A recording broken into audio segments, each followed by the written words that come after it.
கரம் தெரியுது. பேரு? பேரே ஒத்தாசை தாங்க. ஓ ஒத்தாசையா? இவர் எதுக்கு என் பேர் மனப்படம் பண்றாரு? உன்னை மறக்காமல் இருக்கத்தான்.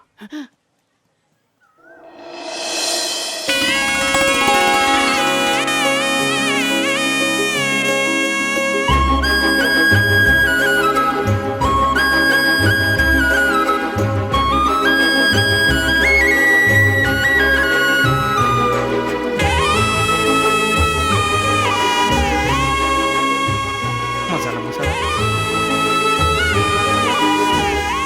எப்படி என் தம்பி செலெக்ஷன்? ரொம்ப நல்லா இருக்குப்பா. நம்ம வீட்டு டீ எப்பவும் நல்லா இருக்கும் தம்பி. வேணும்னா இன்னும் சாப்பிடுங்க. வேணாங்க. நீ விவரமா கேட்குற அந்த ஆள் வெள்ளந்தியா பேசுகிறான் பாத்தியா? மூடிட்டு குடிக்கிறியா? தேங்க்ஸ்ப்பா. டீ படுப்பிரமாதமையா. சரி அப்புறம் அப்போ நாங்கள் வரோங்க. வரமியா. வந்துடுறேன். ஐயா கண்டிப்பா வந்துருவீங்களா ஐயா? கண்டிப்பா வருவோம் ஒத்தாசை. பேர் பதிஞ்சிருச்சு.